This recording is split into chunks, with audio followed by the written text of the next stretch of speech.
And what is going on, you guys? It is your boy Lonely here, and today I have a banger of a video. I'm going to be breaking down the final boss fight for the Terminus main Easter egg quest, as well as giving you guys probably one of the best tips to make sure and guarantee you guys beat this boss fight first go around using these tips.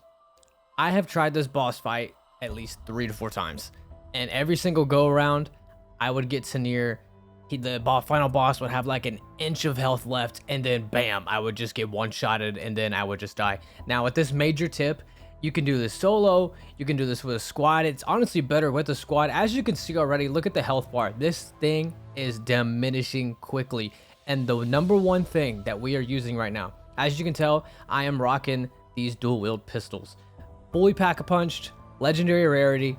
This thing takes about 10,000 damage per pistol when it lands a shot on the final boss, and you don't even have to shoot at its weak points. You can shoot at the boss anywhere on its body, and you are going to very quickly diminish this dude's health.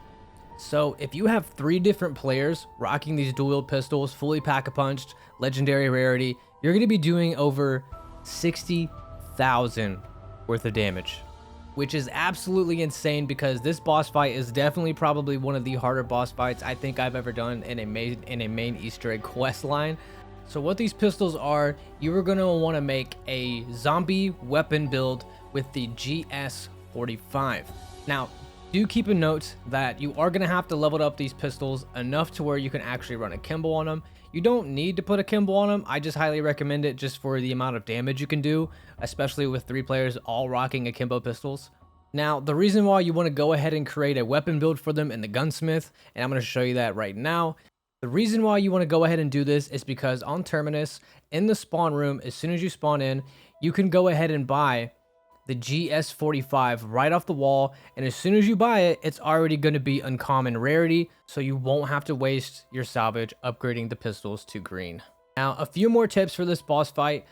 Do keep a note, wherever you are, or not just you, but wherever you and your teammates are in the boss fight arena, the boss is going to go ahead and linger towards you guys, so you don't really have to keep running around the map unless you're low on health and maybe you need to plate up and maybe there's too many enemies.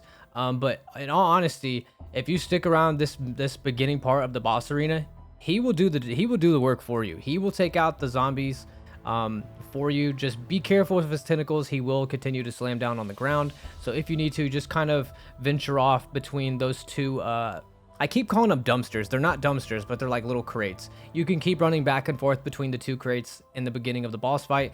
That way, 1, you don't get hit by the tentacles, and 2, you can just allow him to take out the zombies for you while you can just focus on doing damage to the boss. Now, a few more things I would definitely bring. Make sure you have an idolized gobblegum. That way you can focus on the boss a little bit more. If you don't have it, you totally don't need it. It's all right. Make sure you bring monkey bombs. Make sure you craft a self-revive kit. Lastly, I would 100% recommend crafting a chopper gunner at the crafting table and bringing this into the boss fight. However, I would definitely save these chopper gunners for the last few phases of this boss fight. Now right here, this is the final phase of the boss fight, and when you're there with 1, his health, 2, he's going to be glowing blue, and at some points he's going to be charging a very huge blue orb over his head. This is a bomb.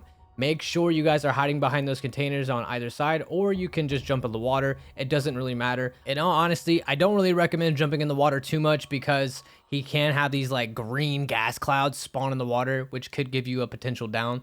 So in all honesty, it's just very best that you and your team stay behind these containers when he's charging up the blue orb. Again, guys, these pistols are absolutely OP. Make sure you and your squad use these, and I promise you, you guys are going to get this. You got this. If you guys enjoyed, please leave a like, leave a comment down below, and subscribe, and I'll see you guys in the next one. Peace.